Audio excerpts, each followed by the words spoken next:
What is up, you YouTubers? It's HarpyHunter89 and the voices in my head coming at you from the Duelist Den. And today, I am bringing to you my post-September 18th ban list Kozmo deck profile. Now, for those of you who've seen my Kozmo deck profiles in the past, this is the deck that I've built for my fiance and that I upgrade regularly to keep current.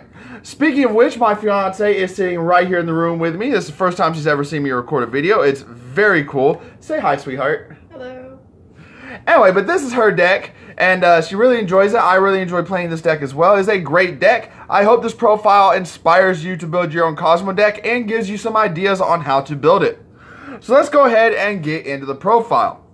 First up, we run 3 copies of Kozmo Tin Can. This is one of your main searchers for the deck. During the end phase, you can pay $500 to search out 3 Kozmo cards, and your opponent randomly adds 1 to your hand. So this is a very good card. You definitely want to open with this card, so you run 3 copies of it. Very, very good. Next up, we run 2 copies of Kozmo Strawman. Strawman is a very reliable card as it allows you to special summon your banished Kozmos back to the field. And it's just one of those really great cards. It is good going first or second. So, I mean, it's just one of those cards you definitely need to have in the deck.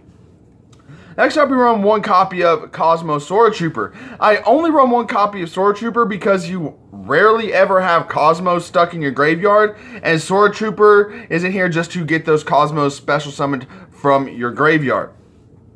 Next up, you've got to run 3 copies of Farm Girl. Farm Girl is another one of the main searchers for the deck, as when it deals damage to your opponent, you pay 500 life points to search out a Kozmo from your deck. And then, since you're still in the battle phase, you can just tag out the Farm Girl for the Kozmo you just added to your hand. Run 3 copies of Wicked Witch. I was running this at 2 in the last build. I find 3 is more appropriate because it is a target for Allure of Darkness. And if you have to banish one off Allure and you have another one in your hand, you can still bring it out and use its ability to protect itself as well. Next up, we run 2 copies of Kozmo Dark Lady. Dark Lady is very handy as Dark Lady allows you to negate monster effects. So, it's real handy, especially if somebody's got like a firewall on the field and they start trying to loop. You can just use Dark Lady to negate the firewall's effect. Run 2 copies of Slip Rider because back row's like a pain in the ass. 1 copy of Dogfighter. Dogfighter is just another Allure target and it allows you to get tokens out on the field you can use for tribute summons.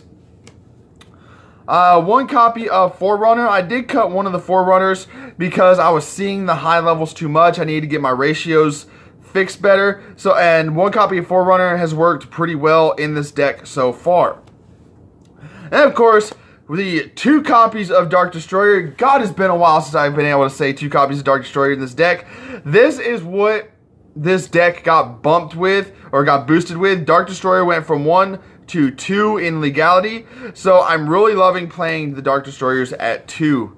Then of course we run the 3 copies of Ghost Reaper and Winter Cherries. Since this deck doesn't use the extra deck all that much, you can afford to run 3 Winter Cherries in the main deck and just stack your extra deck with targets for it.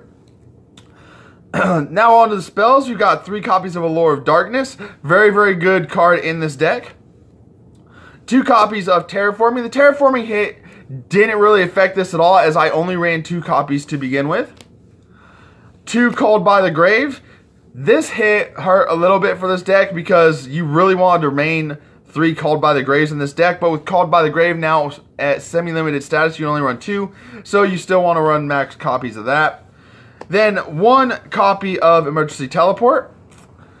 3 copies of Shared Ride. Please don't give me shit for not running Pot of Desires in the main deck. I'm sorry, Pot of Desires hurts this deck more than it helps it. You cannot change my mind on that fact. So I run 3 copies of Shared Ride because almost everything searches these days. And you pop Shared Ride and your opponent just searches and shit like that. And you just fill up your hand with Kozmos. It's really amazing. 3 copies of Kozmo Town because it's really a necessity for this deck. And 3 copies of Cosmojo because it's Cosmojo. Banishing your opponent's shit and getting summons off of this is very, very amazing. Now for the extra deck. Like I said, this extra deck is stacked with almost nothing but targets for cherries. Obviously, one of the decks that are going to be a problem is Cyber Dragons. So we run a Chimera Tech Over Dragon, a Cyber Dragon Infinity, and a Cyber Dragon Seeger to combat the Cyber Dragon issue. For Crusadias, we run one each of the Magius, the Regulix, and the Equamax to try to shut down Crusadias. For Sky Strikers, we run each of the Sky Strikers, a Hayate, a Shizuki, and a Kagari. Then, of course, we have the Nightmare Mermaid, just because, you know, Ibli's still a thing, and we don't like Ibli.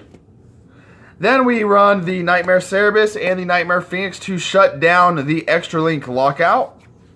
And we also run the Firewall Dragon, the Borolo Dragon, and the Boral Sword Dragon just to get around boss monsters that are a major problem for this deck and to shut down our opponent's plays.